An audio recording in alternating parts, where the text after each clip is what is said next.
It's Reefer Madness, the podcast with Trevor and Kirk. Hey, it's Kirk here. We have something special for you. We have a long conversation with Macky from High on Homegrown. You can go back to episode 60 and meet Macky there. We called him a couple months ago, and this is a conversation with Macky. What was it? It was the pandemic. Yeah, it was 2020. I'm sure you was one of our early episodes, I know, within the first 10 maybe. I can't remember. It's been so long. We're so old, the archives aren't even on the webpage anymore. Yeah, loads of stuff got taken down periodically as we've moved on. We've just been making so many podcasts. We've got over 1 million downloads now. Yeah, you guys. Yeah, very impressive. I was on your webpage. Very, very impressive what you guys have accomplished. Oh, thanks, man. Yeah, it's been fun along the way. As long as you've enjoyed it, it's not seemed too much like work, you know? Yeah. Well, But how about you guys? How big's your staff? Like, are you doing this yourself? Are you? Oh, yeah, I am staff. You know? Well, I don't know how you put out 3. You must be retired like I am. No, just very lucky to only have to work about 10 hours a week. So. Oh, nice. Yeah, so I get plenty of free time when the wife allows me. But you know how it is when you've been doing it for a while. You kind of it's part of your day. It's part of your routine. So it doesn't really seem like too much of a task anymore, you know? So how's things with you guys? How's your podcast doing? It's going. We have listeners. We're nowhere near 1 million downloads yet. We think we have a small dedicated audience, but yeah, that's one of our bugaboos is getting a bigger one. Well, yeah, you're specifically about medical cannabis as well, right? Mostly, just because we're a pharmacist and a nurse. But you know, we've had everything from Kirk was interviewing a traveling band to Kirk also got one of his musical idols on before he passed away. Oh, right. Who was that? Kirk. Well, that was David Crosby, but we had him on before we talked to you guys. Nice. We were bragging about David Crosby before that. But we sort of, our moniker is Reefer Madness, obviously, but Reefer Madness because we go after the stigma, and Reefer Medicine and Reefer Mellow. So we go after all that, right? We talk about the rec market, but all of our episodes put it back to clinical practice. I do in the sense of how I try to, when I interview somebody, how do I put it to clinical practice? Mm-hmm. So is it just you who does the interviews, or both of you guys are there? We both do interviews. It'll usually be one of us doing the interview, and then the two of us will start doing an intro and an outro. We've done a few different formats, but 80-90% of it is one or the other of us doing an interview, and then the two of us are doing an intro and an extra. Cool. So you've been doing it for longer than 8 years. We have, right? 8 years now. That's a lot of interviews. How often do you do interviews? We're getting about two up a month because I'm still working full time, and Kirk calls himself retired, but he's got many things on his plate. So if we get two interviews a month up, we're considering ourselves lucky. Oh, that's good. It's good. It's just good to be consistent. And it's fun to interview people. You get to speak to so many different kinds of people and learn lots of different things. Oh, absolutely. If it wasn't for the podcast, why would I have an excuse to email or drop a message to someone and say, hey, do you want to chat? Because otherwise I'd just be weird. Just a weirdo from Canada. Well, it really opens doors. I mean, I just got back from Morocco and Spain. And I've got 6 episodes from being in Morocco and Spain. You, as you probably do, I get Normal magazine pushed to me in my email.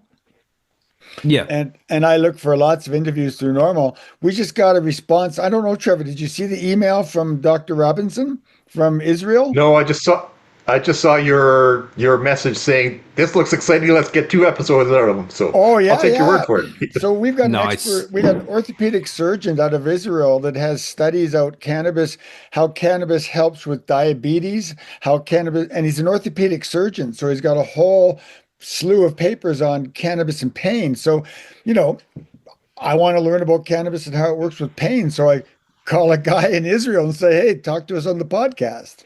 Not that it isn't cool. Cannabis and Pain is cool, but I hope it's a good interview on diabetes, because we haven't really got a good diabetes one yet. Yeah.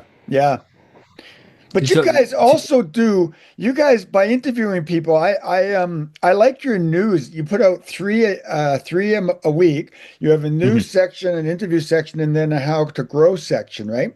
Yeah, that's right. Yeah, and I learned how to grow from some of your episodes because I grow now.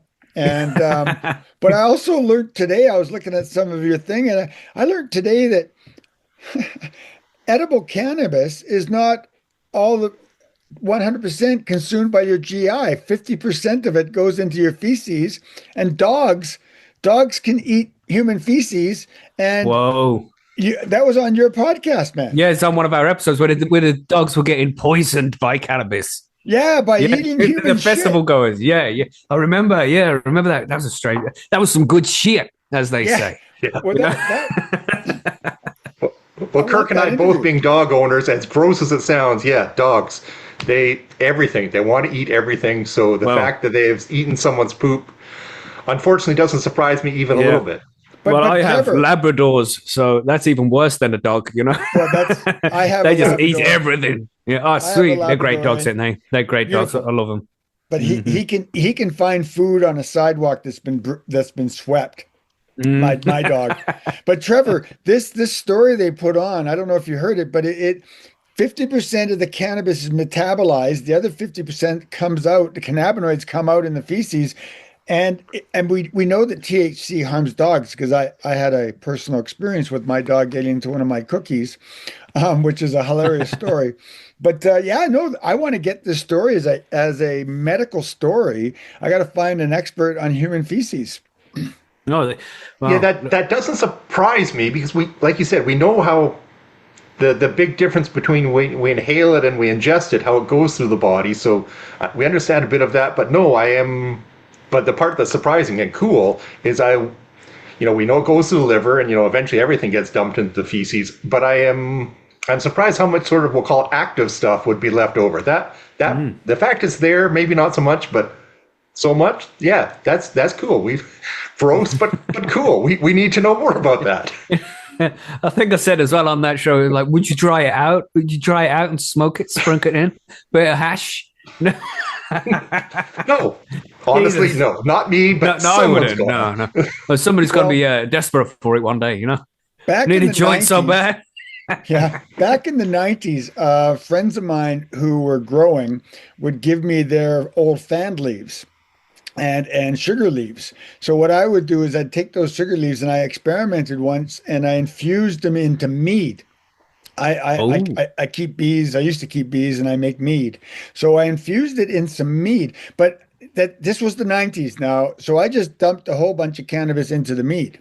Now, with 30 years of cannabis knowledge, basically what I did is, drew out the chlorophyll and possibly some acid forms of the cannabinoids, because the meads were about 15% alcohol and aged for 9 months. So there was some absorption happening. But I can tell you that when I brought that mead out and took it to a house party in Vancouver 3 decades ago, the morning when everyone woke up, there was a very fresh smell as people entered the bathroom and came out. And it was a green, fresh odor coming from the bathroom. So this was non-decarboxylated cannabis product that was in a mead. So I'm sure there was some cannabis material in those remains.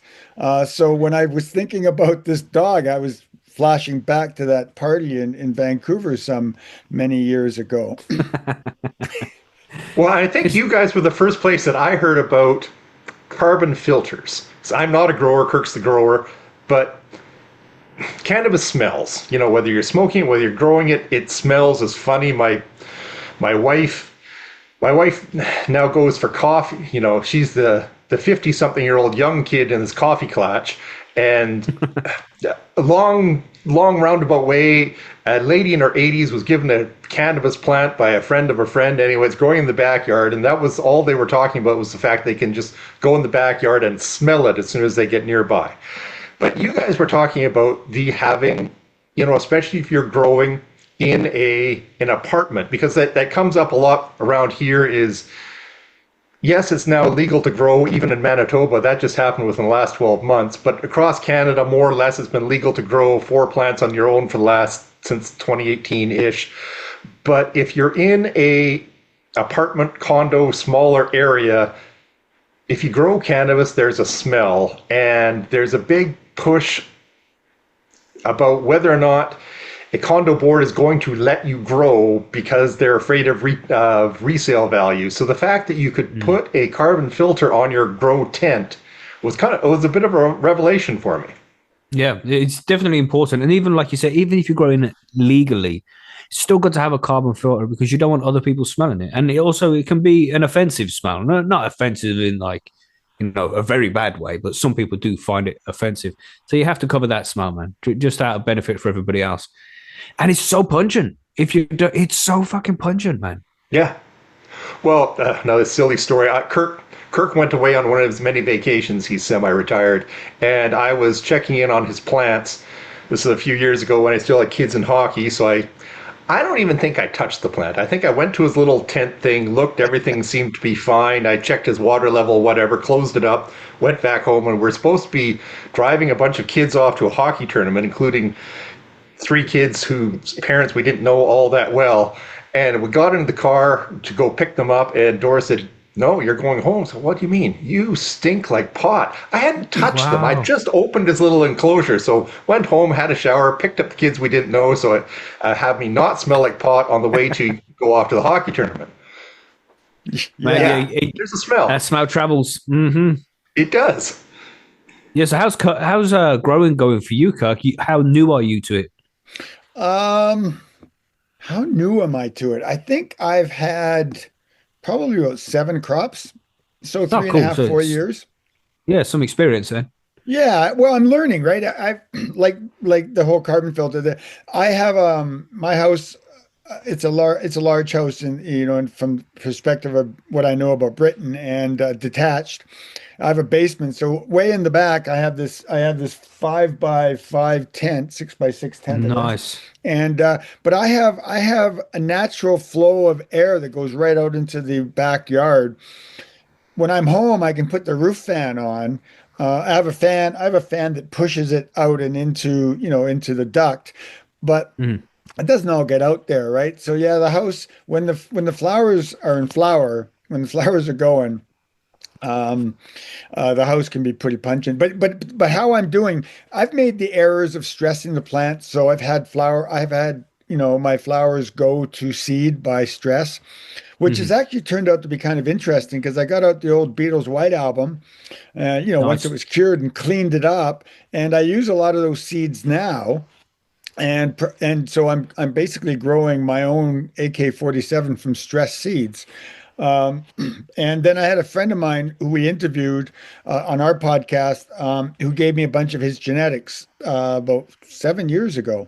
And I have those in my fridge in a dark space. So I've been using his genetics. So I usually grow 2 or 3 AK-47s, and then I grow some of his genetics, and I cure it. But I've got, I think, about 8 jars in my cold room of various things. But I'll tell you something, Macky. I had a really cool thing happen. One of my biggest learnings in May, and of course, we're in Canada, right? So our growing season's May to September, possibly October, depending on frost, right? Mm-hmm. So I had to put in the seeds early because I had to dash off to Alberta. I had to do some traveling, which is 11 hours away from here, to go to my mother-in-law's funeral.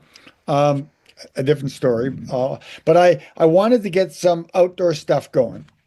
So I got some bananas, overripe bananas. I chopped them up. I put a seed in each of them and buried them in my backyard and drove to Alberta.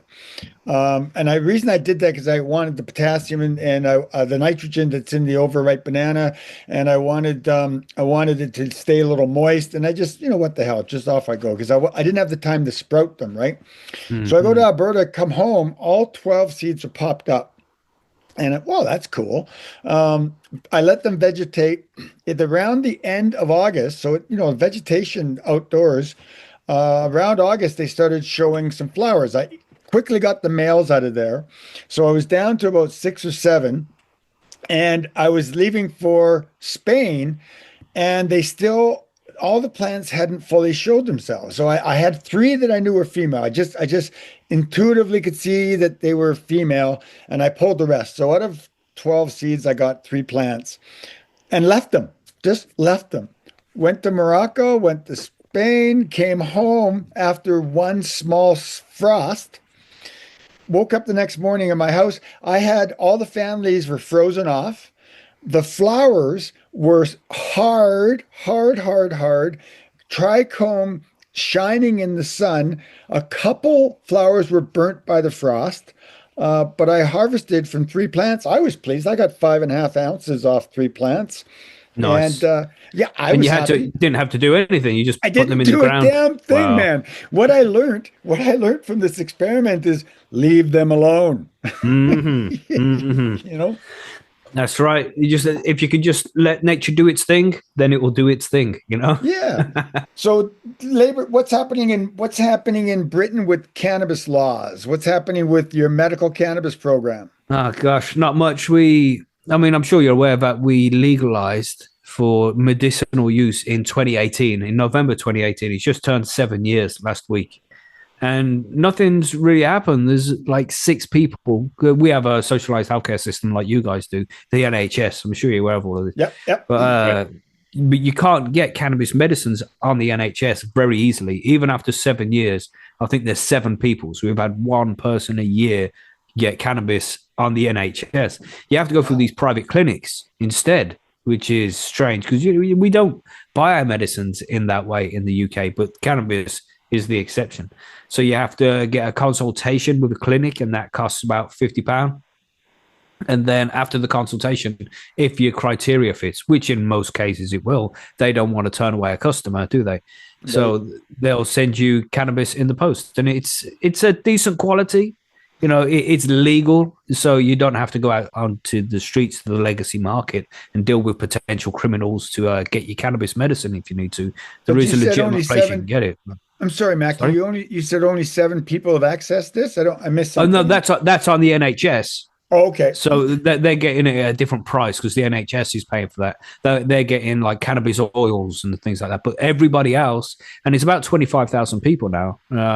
All of those guys will be paying an exorbitant fee from the pharmaceutical companies that are in control of it. It's quite Really? bad. Yeah, because people can't afford that kind of stuff. We pay a shitload of national insurance to pay for the NHS and the Right. medical system that we have, and as a result, people don't have a lot of expendable cash nowadays, especially in this economical climate. So having an extra, say, if you're smoking a quarter every week, which is a reasonable amount, that's just a gram a day, but that's going to be £50 a week, £200 a month. People usually, if they're using it for medicine, they'll need at least twice as much as that. So you're looking £400 or £500 a month just on your cannabis medicine, which is just a crazy amount of money. And that's through a private Can you clinic, or is that can you through- grow your own legally? No, you still Sorry, can't grow what? your own legally. No. Okay. Sorry, Kirk, you were All right. saying? No, my question was that through the private clinics that they're paying this fee, or is this through Yeah. So why aren't people going through the health program then? It's just too difficult? They just don't allow it. The NHS doesn't give cannabis on prescription. So how are people getting cannabis on prescription through the private clinics? Because they're allowed to do it through the private clinics. It's So like having a doctors are private allowed doctor to go to. So doctors are No, allowed to prescribe it. No. NHS doctors and GPs, the general practitioners, they are not allowed to prescribe it. There has to be a certain doctor in the clinics, the cannabis clinics, and you go to them. And it's not like you can go to your doctor and the doctor will be like, "Oh, write your prescription for cannabis." You have to go to a completely different doctor, pay him a fee for your consultation, or him or her a fee for the I see. consultation. Okay. And then you get your prescription from them. It's a completely different, separate company, if you like, from the NHS. So where do you consume your cannabis then? Are there clubs that they can go to, or? But there are a few clubs starting up now in different cities, but you have to be very careful with those. You're not allowed to smoke in the UK. You can't smoke indoors anywhere. So you're not allowed to smoke medical cannabis in any of these clubs. You can only vaporize it, and you have to have the prescription as well. To show, you show the club I have my medical prescription. I'm a legal cannabis user in the UK, and then you'll be able to vaporize your cannabis there. But there's still loads of problems. There's a huge percentage of the police force who are still not even aware about cannabis is legal for medical use. So there's patients out there treating themselves. Yeah, it's ridiculous. It's ridiculous. So, and it's a crazy number as well. I mean, it was 75%, but that was a while ago. I hope it's still not that high. I think they should have taught more police officers what the fucking rule is now. Because there's people who use cannabis for medical use here in the UK legally, jumped all through the necessary hoops, but they're still getting problems with the police. They'll come along. Sometimes they'll take the medicine from them, confiscate it, and you have to do further. You have to prove that you are a legal user and all this, and that can take a while. So the medicine can go bad. If you don't treat the cannabis properly, it goes too dry, or if it's too wet and it's left sealed for too long, it can go moldy. So all this can happen. But there's also rules like where you live with your landlord or the housing association who owns your house, the people you rent from, because you're not allowed to use cannabis. We have a lot of here. You still have that problem in Canada? Yeah. Wow. Yes. So short answer, yes. So Manitoba is one of the last places in Canada to allow you to grow your own four plants. And we don't know, but we suspect it was a big push from the provincial government. A lot of the MLAs, legislative assembly, the people in government provincially may or may not have actually also been landlords and were convinced that their housing things will go down. But we've actually talked to You're being kind. You're being kind, Trevor. The conservative government at the time of legalization pretty much said cannabis grow-ops deteriorate and lower your value of your house and your neighborhood. So yes, that's our concern. And then the NDP came in. We have a new government in. But we've heard similar complaints all across Canada, from famously liberal BC, where they've been growing bud forever. We've heard people complaining about it's difficult, in a condo/apartment setting, it was difficult for them to find a place where they were allowed to smoke. They were concerned about people smoking on their balconies because the neighbor might smell it. So it's not easy. It's ridiculous, man, because at the end of the day, my neighbor smokes and he will smoke in his back garden and the smoke just blows into my living room. I'm supposed to be there enjoying this smell. I fucking hate the smell of cigarettes. I have to put up with it. Yeah. So, there's people out there who don't like the smell of cannabis, but if their neighbor wants to smoke it, surely it should be okay. Yeah. There's a lot of offensive smells that drift into your house sometimes, and there's nothing you can do about it. In Manitoba, you're not allowed to consume cannabis in any public place. Wow. If you're a medicinal user, then you can consume cannabis in public places, but you have to be outdoors, and you have to be 8 meters away from a walled room. So you have to be out in the cold. So apartment dwellers, like I own my own home. I mean, out of respect, I consume my cannabis in my backyard because I don't want smoke in my house at all. But people that live in apartments or condos, the expectation is that they consume outside 8 meters away from their building. But what they don't know is that the landlord is obliged to provide a space if the occupants ask for it. But if nobody asks for it, the landlord says no consumption. So we have a law where we have a legal substance and there's nowhere to consume a flower. Crazy, isn't it? Who makes these laws? You see these lawmakers who do it for a fucking profession. They should know better. I've written about this. People make laws. So what is it about people that once they get into a bureaucracy that laws become silly?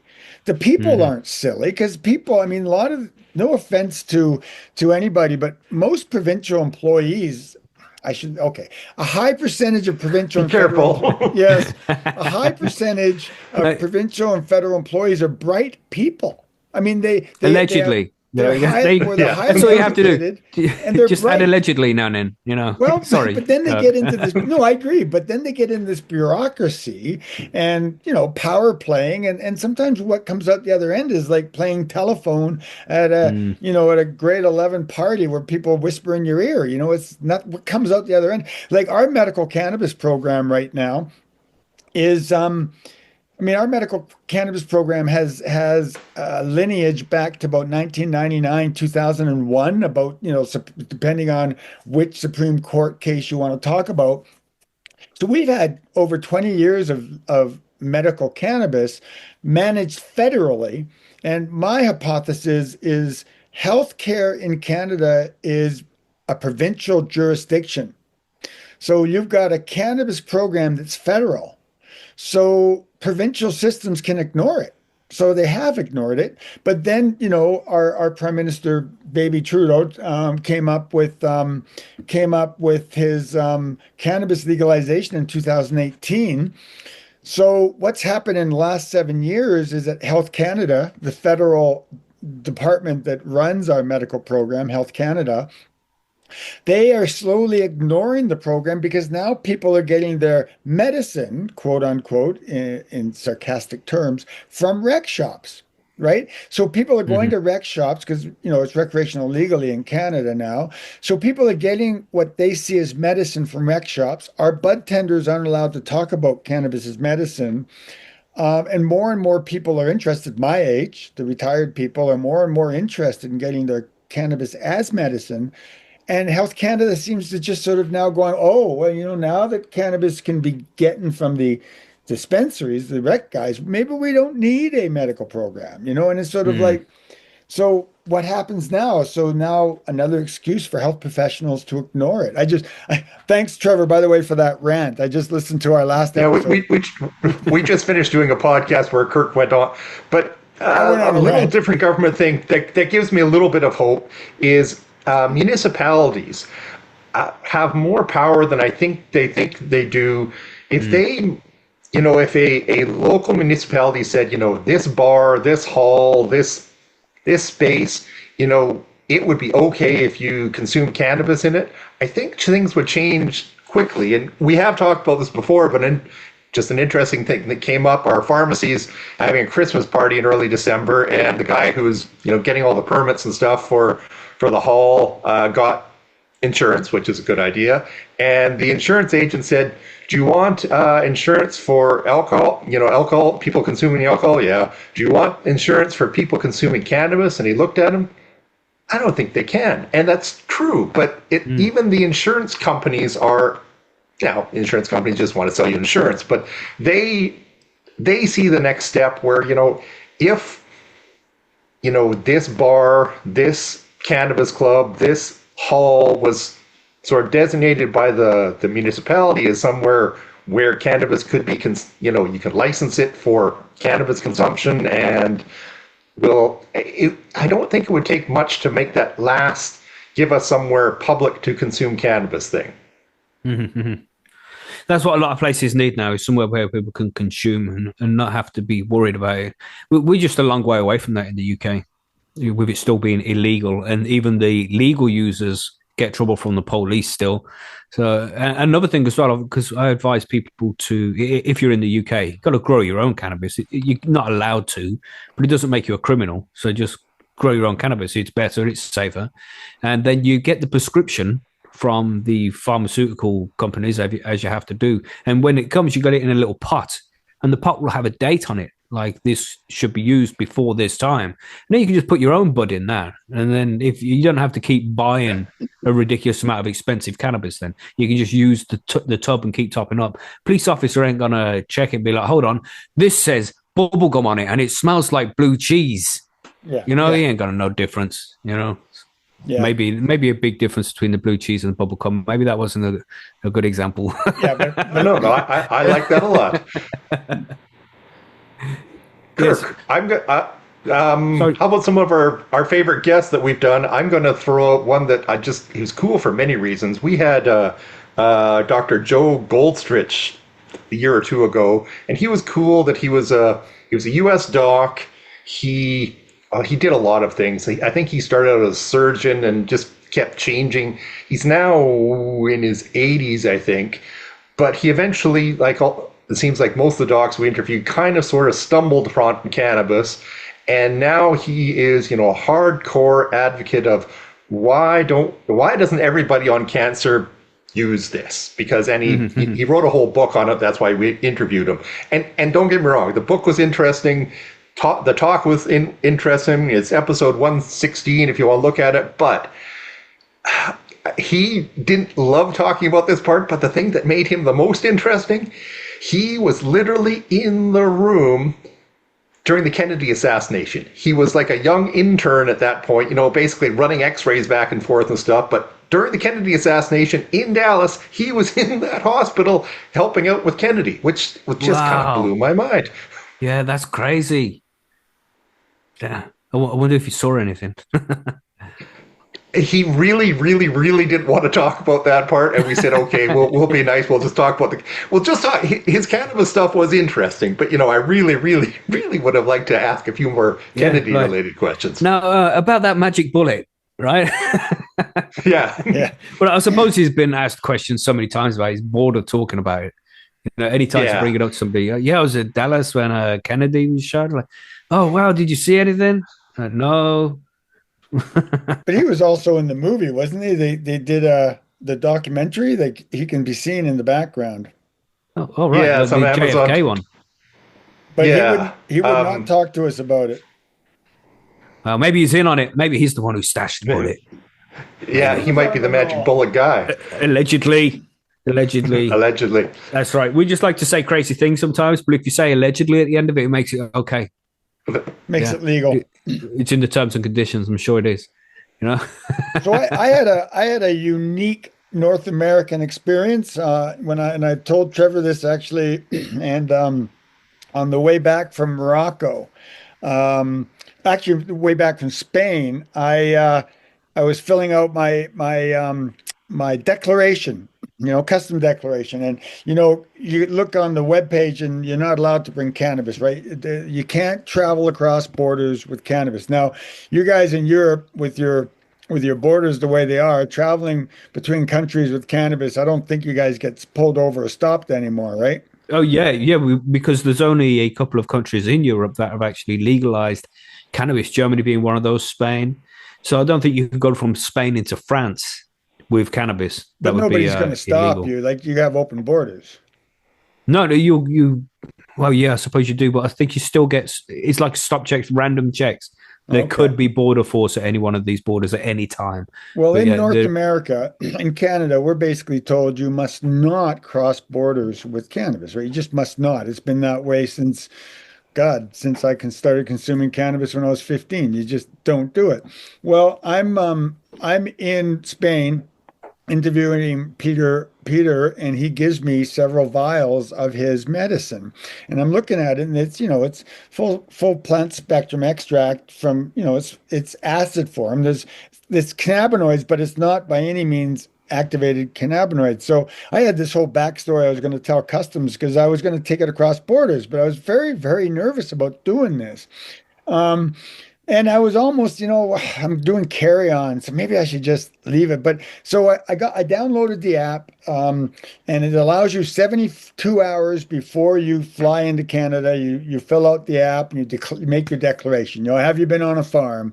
Do you have more than $10,000? Are you bringing alcohol back? Are you, et cetera, et cetera. So as I'm going down the list, it says, are you bringing in cannabis? They're asking me now. They're asking the question. So I said, yes. What's the worst case? They're asking me, yes or no, are you bringing in cannabis? I am bringing in cannabis. I am declaring my cannabis. I get into the Calgary airport and I go to the kiosk, and, you have to enter your number in, and they spit out a piece of paper, you and Michelle, the date you left, what you claimed, etc. On the top, it says cannabis claimed. The guy looks at me and goes, "You taking the cannabis for pain?" I said, yeah. And I was about to launch into, it being acid form, et cetera. And he goes, yeah, okay, tell you what, just you're supposed to go over there, but I'm just going to send you through because your plane's in an hour, right? Yeah, we have a connector. All right, just keep going. And I was Nice. like, it was sort of it was so anticlimactic, right? Hmm. Um, Got a and whole speech yeah, ready, you know? I had the speech, I had the science, I was prepared to throw it away. I don't, but yeah, but I mean, Wow. it could have been a little bit of white privilege, maybe. I don't know, the old I was white just going to guy. say my favorite part about that whole story is he was telling me this. He just got back from his trip, but we were actually in the middle of doing prep for another interview, so we had two guests on Zoom with us talking about what we might talk about with them, and they're just pissing themselves laughing at Kirk. And one of the guys happens to be a rec store owner, Sean, super nice guy, but Sean's black. Sean looks directly at us and goes, "Well, I think if it had been me, that might have gone a little different." So, Yeah, so maybe, yes, maybe. old white guy might have its advantages every once in a while. But I declared it, right? So I thought that was kind of cool. They're asking the question now. So Mm. some things are improving, maybe. Yeah, yeah. Well, the stigma's definitely less over there then for the guy at the airport to just be like, yeah, cool, just go through over there. Yeah, so things are changing for you guys, which is good. Slowly, but I think we're getting there. Just taking Yeah. time, isn't it? So you Yeah. guys with, 1 million downloads, you must be getting some local recognition. I mean, there must be some journalists No, and man. Not gonna fucking stay hidden in the UK. really. There's no recognition. I don't even tell my mother. Oh, no kidding. So, Yeah. so can I ask a few things on the side then? Like how you're doing 3 episodes a week, man. That's a lot of work. And you got a really cool webpage, though it's not searchable, by the way. You can't search your Mhm, webpage. mhm. Just letting you Yeah, know. yeah. That's the restrictions sometimes. But Yeah, but you're doing some really good stuff, man. So you're only working ten hours a week. That's kind of cool. Where do I get that job? yeah, yeah. Well, it's you got to have the right contacts, you know. Yeah. It's all about who you know, not what you know. That's Well, an important I factor. really enjoyed. I spent some time on your webpage today and your YouTube page, and a couple questions about your YouTube page I have for you here. Cool. Are you now doing mostly live streams with your news component? Well, what we do, and this is what it makes it seem like it's a lot of work, but as I said, once it fits into your schedule, it's reasonably easy. So on Sunday evenings, we record the show and record the news and the grow guides on the same show on a Sunday, a couple of hours on the Sunday evening. So we record both. And then on Monday morning, I'll edit the news podcast, just add the intro, add some sounds, listen through it just to make sure there's nothing that needs to be taken out. 'Cause sometimes there is, sometimes the background noise that needs being removed, all that kind of stuff. So all I'm essentially doing is listening to the show, editing little bits, and then sending it out in the late afternoon, early evening. Only takes a couple of hours to get all that sorted. And a lot of the work is done on the Sunday as well. Like the thumbnail is made on the Sunday, and I use the thumbnail for the news that I've made on the Sunday for the episode on the Monday. And then I have an interview on a Tuesday and a Thursday. And that's not both days every week, sometimes none, it depends on how many interviews are in the backlog. And then same thing again, I'll just listen through it, add an intro, add an outro, listen through it, and then publish it.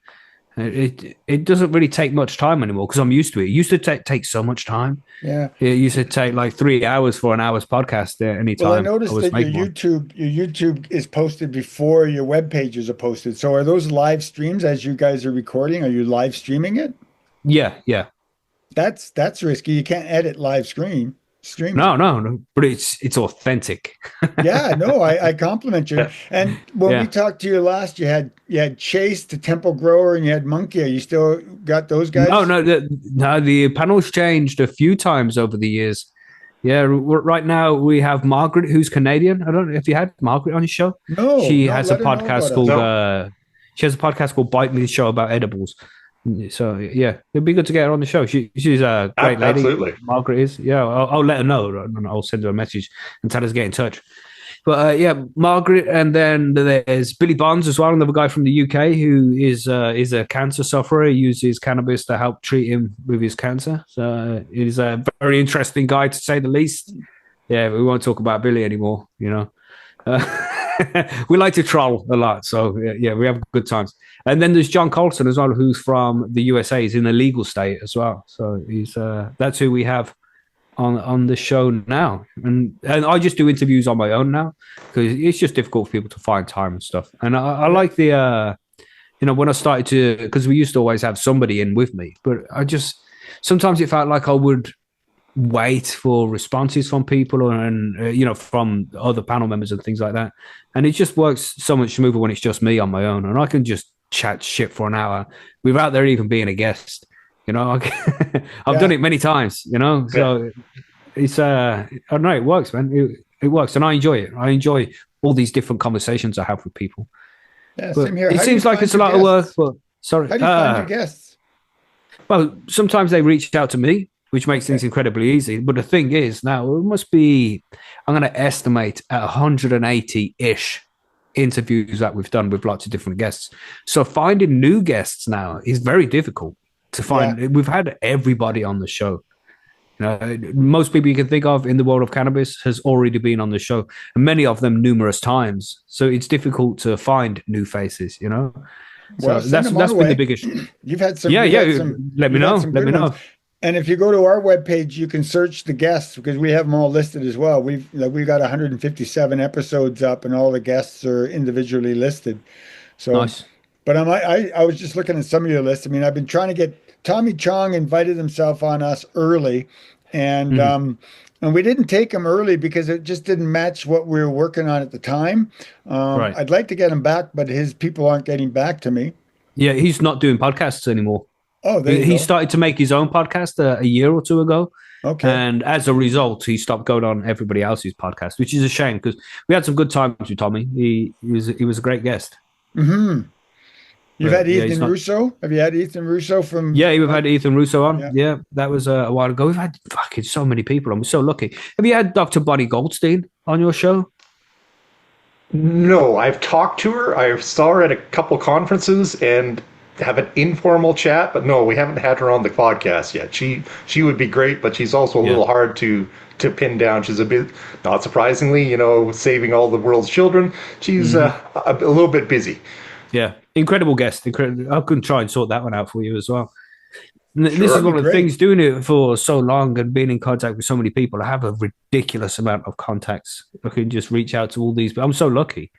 I've got a black book consisting of everybody's names. I've got Jorge Cervantes' phone number in my WhatsApp, and I can just message him anytime. And that's fucking crazy. Kirk, it is. And Kirk really enjoyed. We got him on once, and I think he. It ended up being another one of Kirk's sort of favorites. Going, I read him back when I was 14. I didn't know, So yeah, it was another, thing off the bucket list to get him on. I use his encyclopedia. I use his encyclopedia a lot. Yeah, the purple one. Yeah. Great book. Online. Great book. Yeah. But the biggest one, I think, like the biggest fish that I caught, the one which was most difficult, took 18 months of emailing. Every month I would send him an email, but like, you ready yet? You ready yet? Can we do it now? Oh no, I'm busy. I'm on it. Graham Hancock. You know Graham Hancock? No, I don't. Fingerprints of the Gods, magician. He likes to talk about ancient. He had the Netflix documentary Ancient Apocalypse, and he's a cannabis consumer, so it got him on the show at one point. It was awesome. That was a really good guest. Difficult to get, but managed to do it after 18 months of consistency. Oh, what was the one? I'm just trying. I'm on my webpage Googling. I can't remember the name of what was the one we did on religion? That was one of my favorite episodes. That was really early. And we listened to what was his name, Trevor? That Double X. He used to be a pastor who convinced people not to look at porn anymore, and then he moved on to cannabis instead. Yeah, Greg Croce. It was back in season 3 for us. We call it the Pastor, Pot, and Prophets. And Chris Bennett. Have you researched Chris Bennett? That rings a bell. I think he might have been on the show. Yeah, I think you may have had Chris Bennett. He goes back to the biblical times. Did Jesus actually die on the cross, or was he given cannabisum? Mm-hmm. Right? Oh, so okay. he's written several like researchable, like he went into the Gnostic scrolls and came up with the burning bush of Moses. Well, Moses was in the temple of tents, inhaling hashish incense. So when he stepped out of the The tent and saw a burning, degenerate. right? So when he stepped out of the tent and saw a burning bush, it may have been influenced by some hashish, and this is all documented, researchable from the original scrolls. So he's someone to look into. Chris Bennett, he's on the west coast of Canada, and Yeah. what was his name? Porn pastor. That's what he was known as, the porn pastor. This was, and now he is. He calls his church the Christian churches. He calls himself the Christian cannabis. Christian cannabis is his new and I've been trying to get him on a follow up, and he hasn't been interested. But he was a fun Yeah. guest. That goes Yeah, back 3 sometimes years it's ago. difficult, isn't it, to get them back. Yeah, yeah, you get him hooked. I had Raphael before he passed, and Oh, good guest. Yeah. well, he would have been a great Well, guest, and he procrastinated with that us. close. I was very close to Oof. getting him, and he sent me to another colleague who got back to me and never followed up afterwards. That probably because Raphael died a couple months later. But the guest I really, really, really, really, really, really, really, really want is Neil Young, our Canadian American transplant down there. But Neil's been a big part of my cannabis life forever, and Neil's a huge cannabis guy, so I'd love to get him. Just keep trying, man. No, if you don't I ask, keep you don't banging get, away. you know? I keep banging away. I have his management company. I keep sending out an email I've written on my blog, AI says Neil Young should join us, and here are the reasons AI says so. So yeah, no, I'd like to get Neil Young. That would be kind of a fun one. Yeah, it's a big one, though. The bigger they Yeah. are, the harder they are to catch. Well, you say that, but Tommy Chong was so easy to get on the show. Yeah. And Well, he's he like was- a big star. Yeah, I feel sorry that we pushed them away. But if we had gotten Tommy in those days, I would have asked him an awful lot of clinical type questions in regards to, him and Cheech really made cannabis fun in the 70s, but they also created that stoner culture that everyone tags cannabis at. So does Tommy own that? Does he realize that he may not have, in the long run, done cannabis a service? Yeah, good point. Because that stoner stereotype does kind of span back to Cheech and Chong, doesn't it? Oh yeah, man. I can almost recite the entire Up in Smoke. I think I was 16 when that movie came out. Damn. Yeah. What's that? It's Labrador, man. Yeah, it's the Epic best movie. shit. Yeah. No, I got it. I when you guys talked about the dog eating shit, I got it, because they're sitting on the medium, rocking back and forth. I had to follow that dog around for a week. Classics, man. What's going on with Trevor? Trevor, you're not growing at all? But one of the interesting grow things around here is we have an actual grow up in Dauphin, a full legal thing in our own backyard. Like, we're a relatively small city in a relatively small province, so the fact we have green craft cannabis in our own backyards, and we've got to go on a tour of it a couple times, has been really cool. So we're hoping they're the best for them, and it's really neat to go in there, all suited up in the white garb and over my non-existent hair. But their mother plant was the size of a small tree. I couldn't wrap my hand all the way around it. So that was just, this is a cannabis tree that I'm holding on to. And they were just sort of taking clippings off of that for their next run and the next run. But yeah, just the fact we have that in our own backyards now. But we've complained about the government enough, but we'll do a little bit more. So this is a company that's doing well and trying to, bring more jobs to the area, yada, yada. And like everything else cannabis related, the government wants to tax the snot out of them, make everything just a little bit more difficult. Pile on a few more regulations, a little bit more tax because, one of the things all the provincial governments found when there's cannabis is they all thought they'd hit the taxation mother lode. And I forget the latest quote, but it's still well over 50% of what you spend on cannabis in the rec store doesn't go to the grower or the seller, the rec store employees. It goes straight back to the government. So it's still way too much tax, which in the end is bad for the grower, bad for the rec store, and bad for the consumer, making it more expensive. Yeah. And people still go to the legacy market because it's cheaper. Absolutely. Oh. And so the legacy market, we really early on, we had an interesting interview that he was right, it'll never fly, but we had an economist on. He told us about Pigouvian taxes that we hadn't heard of before, but Kirk and I still like pretending we know something, and said, well, that sounds like a Pigouvian tax. The whole idea is if you did a negative tax on legal cannabis, i.e. gave them a subsidy, you could actually get rid of the legacy market altogether and have, safe, secure supply of cannabis through recreational stores, and it would come out cheaper than the legacy market. The legacy market would go away. Now, there'll be people who argue it shouldn't, but let's assume for the moment it says one of the stated goals when Health Canada came out with their act is to, have safe supply, keep it out of the hands of young people, get rid of the illegal market. And they could do that by literally giving them subsidies. But although that makes sense economically, there's no way that can possibly fly politically. So, of course, that never happened. It was a cool interview with The Economist. Yeah. So you guys just do interviews now then? You don't just because we do the news and grow guides as well. It's just interviews for you guys? Yeah.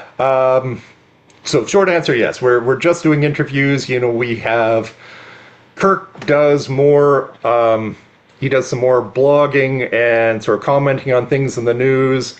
Actually, one of the things, a side project related that we're trying to do PSAs for our provincial government for basically safe cannabis consumption. So we've recorded a couple of our videos, six little videos. We're calling them the what is it? The 1 minute cannabis consumer, something like that.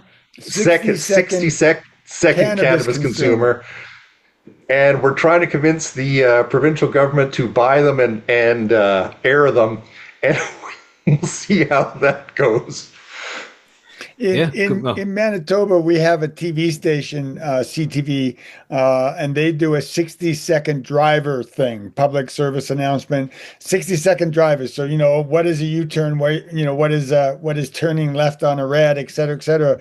So we decided to do the 60-second cannabis consumer. And the Cannabis Act in Canada, you cannot promote cannabis. So it's very difficult for cannabis businesses to promote their business, right? Because you can't be seen promoting cannabis. So therefore you can't promote your cannabis business because you are promoting cannabis. So what we've done, we've got this model where we record inside a rec shop, Payson's Joint, locally owned rec shop.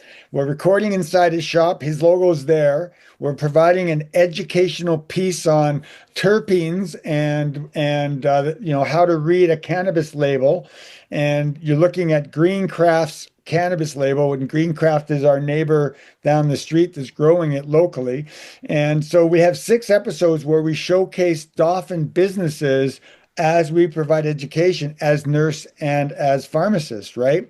So we're meeting the intent of the Cannabis Act. So we're trying to maybe we get it into movie theaters. I don't know. That's something we're doing. Yeah. Let's just keep at it, innit? Like I said, if you don't ask, you don't get. Just got to keep pushing it out there. If you don't push it out to anybody, nobody's going to do it. Nobody's going to buy it. We were doing short little going to senior centers or active living centers locally and doing cannabis talks there. So we are trying to get out, but Trevor's a full-time employee in a very, very busy practice, and he also plays hockey. And badly. fat old man beer league hockey. Yeah, And isn't that just a standard thing for Canadians? Don't you all play hockey? well, I'm a West Coast kid. I'm a West Coast kid. I skate on my ankles. I have never played an ice hockey game. I played road hockey. I've never played ice hockey. But no, it's so. I mean, that's a limitation. I could go 1,000 miles an hour just because it's my style. And but but I'm also trying to enjoy semi-retirement. But I do enjoy learning about cannabis. I mean, Yeah. I'm in Spain and I'm knocking on doors saying, "Hey, I got this Canadian podcast and I'd like to talk to you about cannabis." Okay, so let's talk. So I may have visited 12 cannabis clubs and I was allowed into 3 of them. So probably more like 20. We went to a lot of cannabis clubs knocking on the doors saying, "Hey, I'm a Canadian podcaster. Can I talk to you about cannabis?" So Yeah. So you need still them Macky, crazy rules in Spain. Sorry, Trevor. on your no, that's okay. I was just on your news section. So you just literally finding, latest blip on something on StratCan or whatever and saying, this week Germany legalized something, reading it out and making some comments on it, or what do you mean by you do a news segment? I'm just curious. That's pretty much that. it. Well, I'd do a Google search. Well, the panel members bring their own news stories, so they find one which interests them. But for my method, I would just do a Google search for cannabis news, go to tools, and then change it to 1 week. The time, 1 week. So I'm just seeing all the recent news within the last week, nice and easy. And then you got to sift through all the ones that say cannabis bust. This guy was arrested for growing cannabis. Cannabis grow found in old school, and that's what you see constantly. And then every now and again you'll come across something that piques your interest, like dogs being poisoned by cannabis by eating shit. Yeah, and then you just put it in the show notes, and then when we go live, we read through them and comment on them. That's about it, really. I think we should steal No, that's that interesting. Absolutely. I'm just thinking I've got a Google alert on, it's something that's like a cannabis scientific medical, something like that. And it does feed me story ideas. But like Kirk says, it seems like 80% of the things that come off this feed are sponsored by someone or a group looking to cast cannabis in a bad light, But that's not just cannabis news, though. That's all news. Yeah, true. So yes, they're definitely, after you saw these news things, that's not we are a little biased, but let's filter out everything about the cannabis is addictive and no one should be on it for the the interesting / positive spins on it. No, that's a good idea. Get everything. I mean, like the ones where cannabis is addictive and all, we report on those. And they'll be like, look at this article full of shit. Look at and explain where it's full of shit. And it's just the old propaganda that we've been hearing since the Reefer Madness days. It's fucking crazy, man. The news is ridiculous when it comes to cannabis sometimes. Most of the time, you can find good stories, but sometimes you just find ridiculous news that you just have to bring in. Like we had a tragic case just a few months ago. I can't remember what news episode it was. We do it every week. But a girl was killed because her boyfriend stabbed her to death. And you look into it, and it's like this guy had a violent history. He was crazy. But because he had smoked cannabis that day, they blamed it on fucking cannabis-induced psychosis. And he went around and killed his fucking girlfriend in their car. And it's like, just because cannabis was there, you got to use that as an excuse. I've smoked loads of cannabis. I've never wanted to do something like that. So have you ever You've yet to go on a killing rampage? I'm glad to hear. But it's been thoughts, but after smoking, greened out. I had a whitey. Yeah, we call it having a whitey here in the UK because you go all pale. But yeah, when I was a kid, when I was like 16 years old, but not since then. Oh, I experienced a green out. What is last year at some point? Usually my wife. You and your dog. No, me and my dog. I got to tell you the dog story too, but the dog story is hilarious. But it was what happened to me is that my wife wasn't home and I was getting bored, so I made some ginger cookies. And I love my gingerbread cookies, and so I made some gingerbread cookies for myself, and I made 14. And Michelle was telling me that the recipe calls for 40 cookies, Kirk, not 14.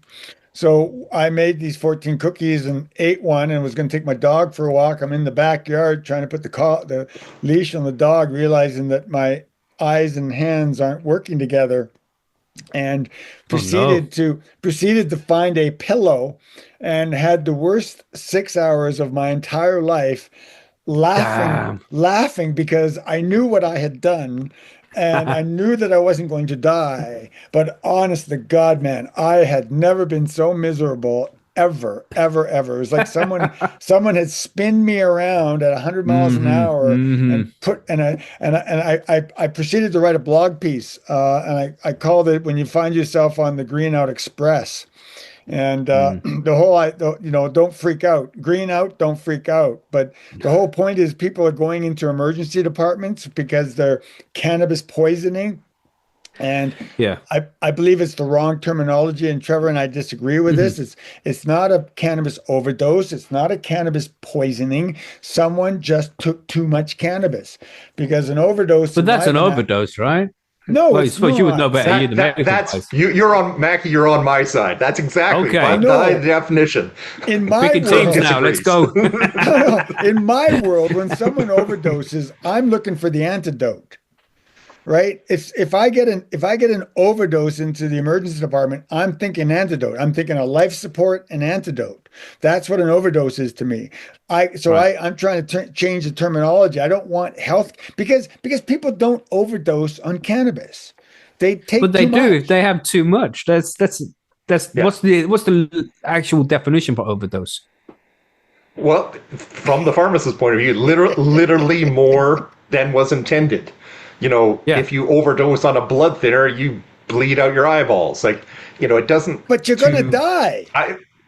Well, not Doesn't necessarily. And I think this is the to rehash an old argument. What I'm talking about is you took more than intended.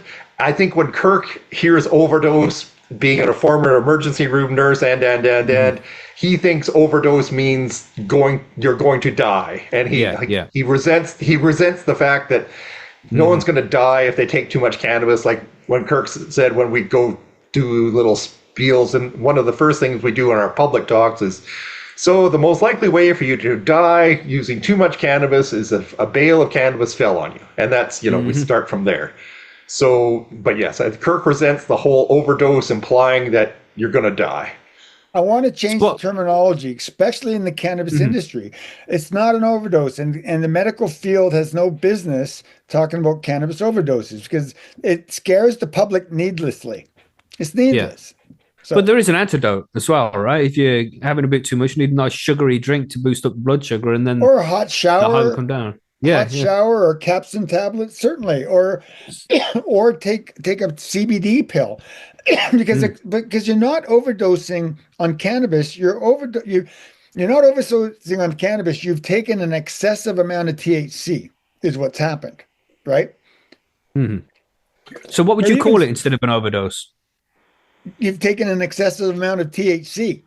That doesn't Because- roll off the tongue like overdose. No, overdose is not two at syllables. all. 3 syllables. Overdose. Yeah, 3 syllables. You guys, you're not You helping need to here. you need to market your term better, Kirk. Well, Yes. I'm watching a new television show called The Pit, and the very first episode has this kid coming in with a cannabis overdose, and I'm going, fuck. So let's scare everybody about cannabis overdoses on children, right? I'm trying to get people to, and obviously you're not helping me. I'm trying to change the vernacular. No, we're not.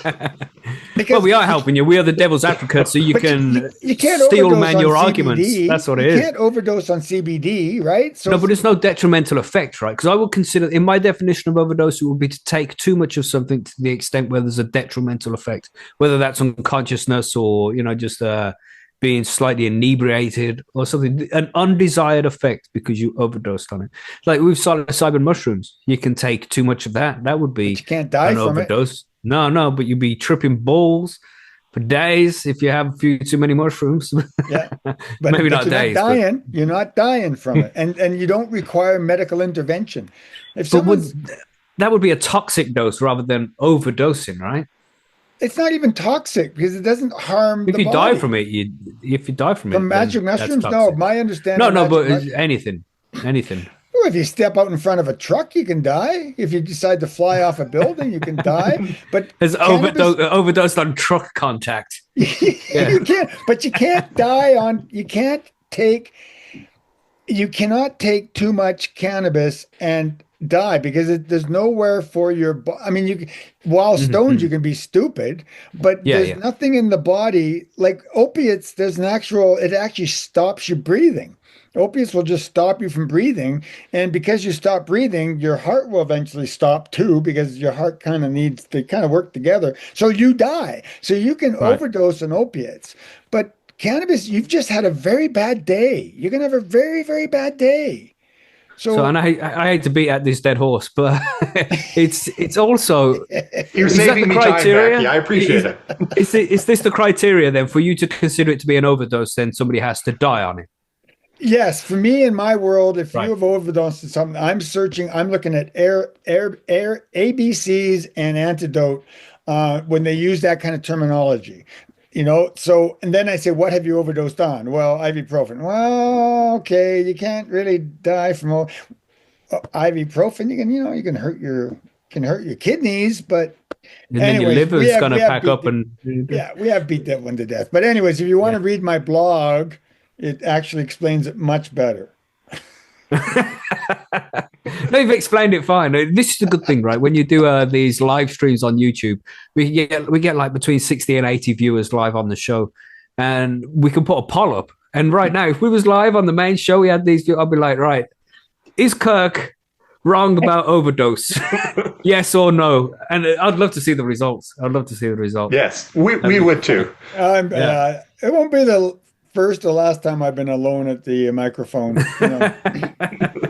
That's the way it goes sometimes, but it's always good to have these discussions. I like having fun discussions like that. But I think an overdose doesn't have to kill you. Like if you took too much of a pill and it made you blind, is that an overdose? Because you didn't die, but you had the extreme detrimental effects from it. Yes, because your eyes and your digits and your genitalia are very, very important parts of your body. So if you come into my emergency department with eye, genitals, hands, or toes, this is an emergency. It's a red immediately just because of that. So yes, I would say you've overdosed on a medication that has harmed your eyes. It's like overdosing yourself on power. I like that you immediately went to genitalia. I've got to throw that. But out. he's right. Digits. He's right. Digits first. Digits first. It was not in order of importance. No, there's just algorithms. Hey, my brain works on algorithms. So, So what's your growing method, Kirk? How do you grow in hydroponics? Live in soil? What do you do? I grow in living soil, actually, to the detriment of one of my fellas. I use a peat moss, and I have bottom waters, and I put vermiculite in it. But this next batch, what I have out there is that I've been using that soil outside, and I brought some soil inside. So my next batch will be live soil. Right now, I've got some sticky stuff in the tent to gather some of the bugs that are flying around. So I'm catching those right now. And I put a couple beetles in there to go eat the flies as well. They're just little fruit flies, I think. And I've got the seeds right now on top of my refrigerator in some tissue paper, and they're to get them to sprout. And I'll probably putting them in soil probably on Thursday, I think. I'm hoping. Nice. Yeah, it's a great way to grow. Yeah, we've got some real good interviews. You should definitely check out the interviews with Marco. We've had him on the show a couple of times. He's a grand champion grower. He's won awards for producing extremely high quality cannabis with lots of terpenes. And where's he from? He grows somewhere in the USA. I can't remember the state. I don't know. I wouldn't even make a guess. But like expert grower, knows his shit, man. And he makes all his own nutrients for his plants. He's built his own soil. He grows it in horizontal soil. So there's like stones, then sand, then soil, and then an organic layer that breaks down and feeds the plants. Genius way of growing. And he does Korean natural farming methods as well. So makes his own nutrients out of old plant matter and, compost teas. lactobacillic That acid. just seems like a Crazy. lot of work, man. That just seems like a lot of Well, work. that's what I say to him, but but I think collectively it's the same amount of work of what hydroponics would be. It's just you're doing it at different times. Well, It, yeah, it all I have balances out. my mentor lives up the street from me. I call him Sensei. And he's been Sensei. growing but he's also the classic cannabis guy from the 70s who's still, even though cannabis is legal, he's so paranoid and I Mm. guess, I don't live in your world where paranoia is actually life-saving. But so he grows hydroponics, and I've tried to get him to interview with me, but he's not interested. But he keeps wanting me to get into hydroponics, and I don't want to work that hard. I've been brewing my own booze for, wine, beer, mead, and you make it. There's some intensity, and then you let it sit in under the Mhm. stairs for 9 months, right? Mhm. So I want to be able to go into my plants. I go once they're in the vegetative state and they're surviving. I'll go in every day. I'll talk to them. I'll trim them. I'll water from the bottom. I'm using bottom waters. So, and the idea is to get the roots to grow downwards. Yeah, the sit pots. Yeah. Yeah. And but I don't want to be measuring nitrogen and potassiums and calciums and measuring stuff and pouring in, 5 milliliters of that. I don't want to do that. I'm Mhm. retired. I just want to get some water. I'll put some budding nutrients in there. And when I change the light switch and they're starting to throw flowers, I love trying to identify flowers. Those males show early, and I'm starting to get to know them. Um, and then I just want to be able to water them that way. And like Trevor said, sometimes I travel a lot. So, here I am in the middle of a Mhm. grow, and I'm going to go take my van and go caravanning off in the West Coast. And God, the girls are in flower. Mhm. Mhm. Gee whiz. So That's it. I don't Yeah. want to say, Trevor, you got to go spend an hour with my plants, you know? Mhm. But we like to say on this show because we like to get classic sayings and mix them up so they barely make any sense. And what we say is there's many ways to go swimming with a cat. All right. So you just got to find out which method works best for you and just roll with that. You know? Yeah. But I'll tell you one thing. I think years ago I went out and one of our guests was from a laboratory. So I sent my flower out and got analyzed. And I think it came back this seeds that I'm still growing from the stress plant. And I think it's maybe 21% THC and maybe a little bit, 4 or 5% CBD. And to be honest with you, I don't know enough about it. These stress seeds, I didn't even know if they were going to germinate or not. And Mm-hmm. if they germinated, and so I'm getting them, but I haven't measured the cannabinoids in these plants for Yeah. Yeah. forever, Mm-hmm. you know. But when I do get around to hanging out with, being at a safety meeting with a bunch of the friends and, some of the sons, some of the younger generation comes in with their commercially bought cannabis, I know it lays me out. I have to be very Mm-hmm. careful. I can smoke a reefer of mine and have a really nice glow on. I just feel so wonderful, so mellow, no pain. I'm happy. They bring one of these commercial things and it's gone. I just, Yeah. Jesus, what the hell happened? Ma- Yeah. It makes a big difference. Mackey's, yeah, are infused reefers, infused cannabis a thing in Britain? Because Kirk and I both talked about this. People younger than us like their 20, 30, 40, 50, 60% THC, which, you can grow to a certain, and then they add to it.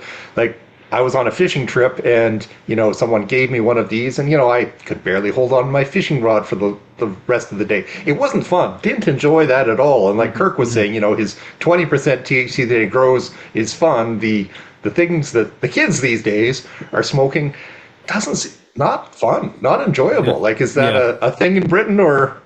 Yeah, definitely. But it's also you get used to your own shit. You smoke that stuff that you bought off the street, and you first few times you're going to get really smashed because you're not used to that specific cannabinoid and terpene profile. But after a few days of smoking it, then it's going to kind of settle, and you get used to it. So it's not so mind blowing when you first smoke it. But it's definitely this. I quit smoking like 3 years ago, and I only vaporize cannabis now. I used to consume a Okay. ridiculous amount of cannabis, like a quarter a day, because when you're a home grower, you can just smoke as much as you like. There's nothing stopping us. You just used to smash a ridiculous amount and never be high. And I would smoke 3 joints before midday and not be fucking high. I'd just be chilling, just be like, yeah, that was a delicious spliff. Let's roll another one.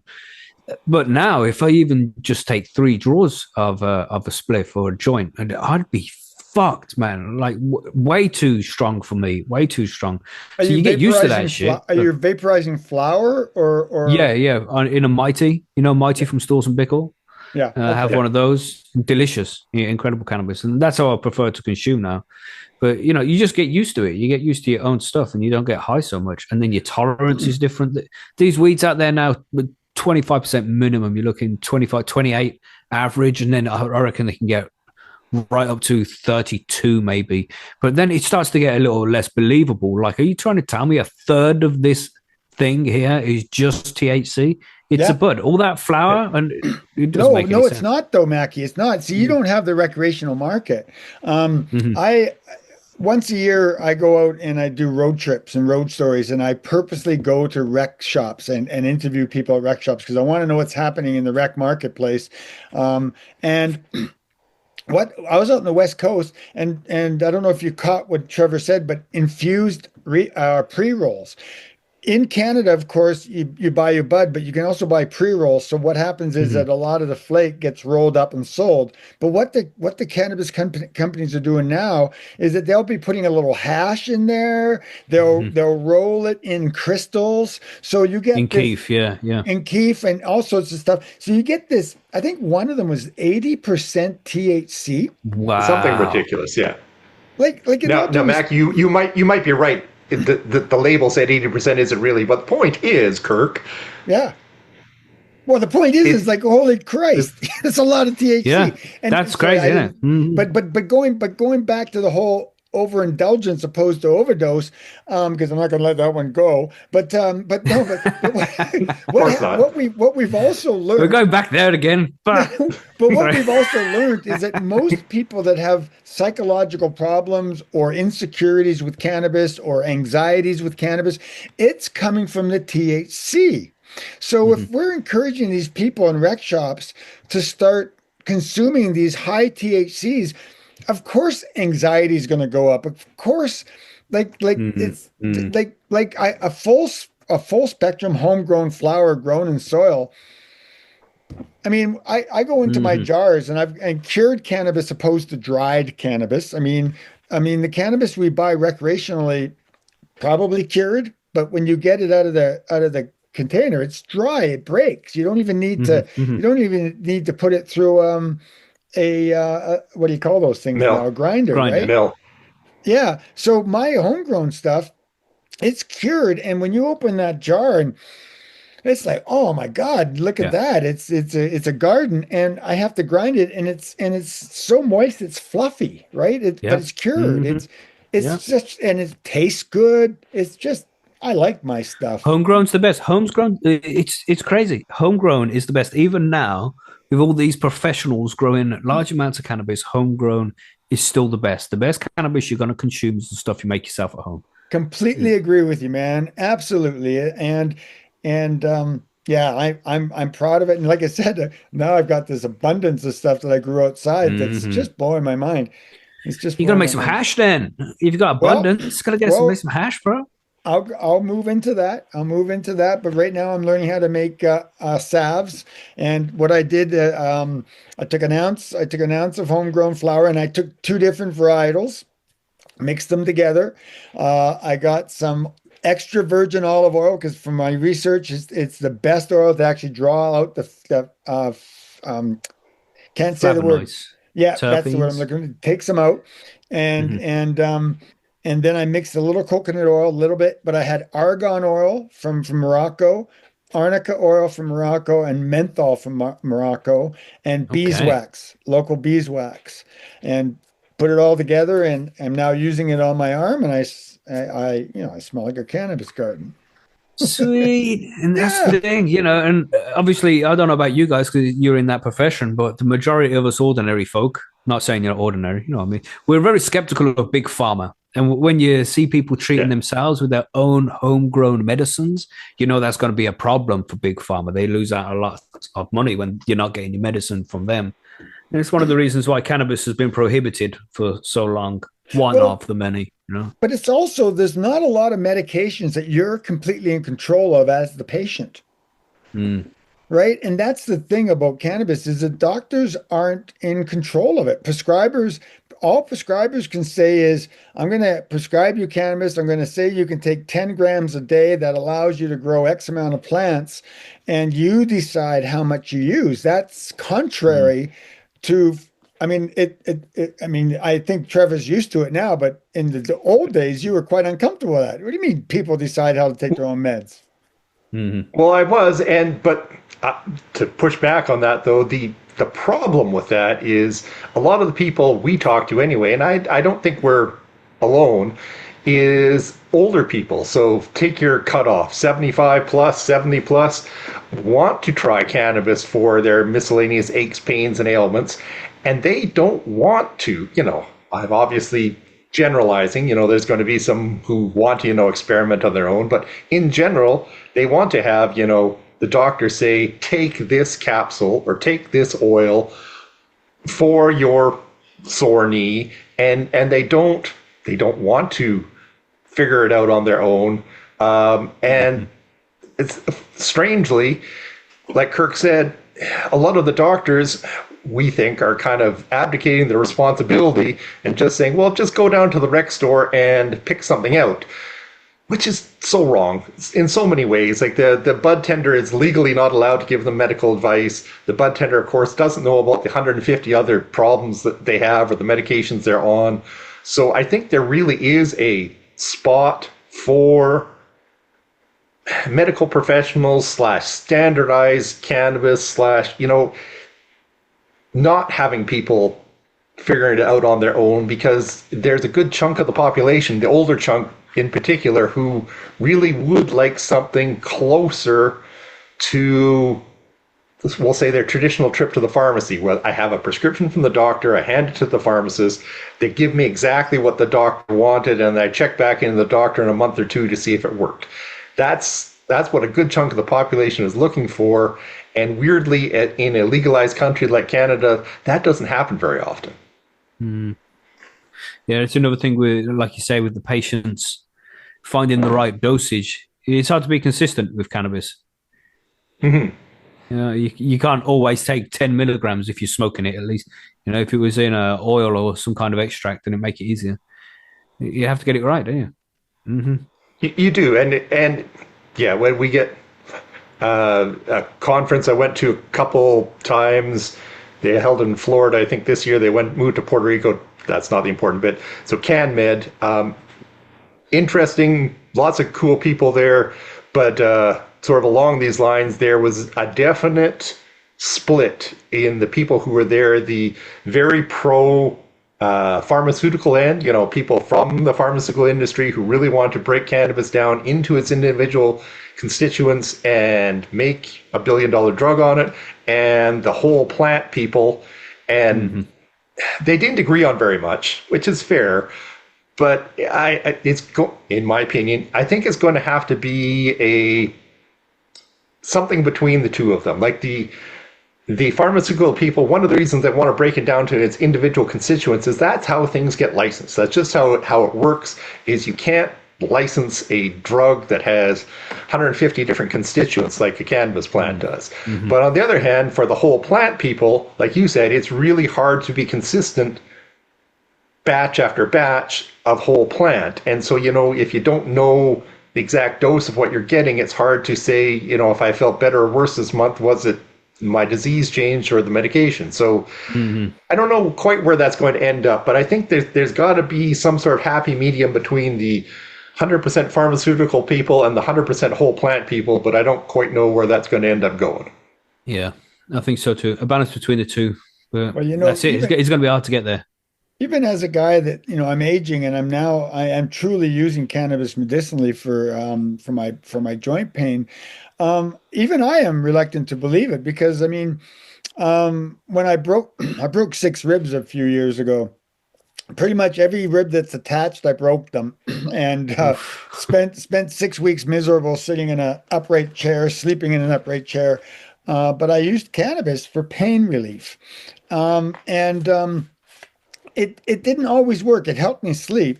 So I supplemented it with ibuprofen very cautiously. But I got through that, and associated injuries are that I blew out some tendons. Well, now I'm using lotions on that. I don't have any pain, so I'm reluctantly asking myself, well, am I just healing now? Because, as the healing process, or is it the cannabis working? I mean, so I'm even myself, I use it as medicine. I'm reluctant to believe if it's really working, but I can tell you that the stuff Peter gave me, unbelievable, just unbelievable. So it must be working, right? And then you start getting studies, and people are saying cannabis works, but do we have double-blind placebo studies? No, we don't. We just got people's words for it, right? Yeah, it's just not right, is it? Need real studies, like double blind everything to make sure that that it's working, but it's doing the job it says it does on the tin. But yet, if you say anecdotally that I got no pain using cannabis, yeah, so what's working? Yeah, but still need them proper studies, and hopefully they'll get done soon. If the USA changes down to their brings it down to Schedule 1 rather than Schedule 3 rather than Schedule 1, isn't it? Because it's prohibited to even do experiments on cannabis in the USA. But there's still countries out there doing work. Bonkers. Israel's doing work, and Israel always coming up with some good cannabis. Yeah, we think Israel is still kind of the world leader in research. Canada was doing some, weirdly, as Kirk's pointed out several times, is sort of since legalization, even the cannabis research seems to have gone away in Canada, where there used to at least be some doing here, and now it just seems to have fallen off the map here too. So yes, like the rest of the world, we do look to Israel for what they're doing. The first 5 years of legalization, recreational legalization in Canada, if you wanted to study cannabis as a substance of misuse, there was money available for you. If you wanted to study cannabis as medicine, the money didn't flow.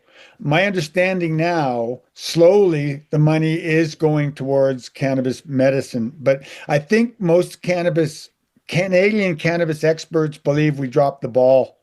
We could have been so far ahead of the research, and we went into it thinking that cannabis is a substance of misuse. I was just saying to Trevor in our last episode, again, I did a quick scan of the professional colleges in Manitoba, and professional colleges of nurses, professional colleges of respiratory therapists, physiotherapists, all the medical fields. We have colleges we report to, and nursing and respiratory were the only ones that had policies. But the nurses one was cannabis as medicine. The respiratory one was cannabis as a misused substance being used by therapists. So the studies in Canada are now on. We're as a healthcare provider, I'm supposed to be looking at cannabis as a substance of misuse, not as medicine. Well, there's always so much research to be done. I'm glad. I hope to be part of it one day. But man, yeah, it's been a good conversation.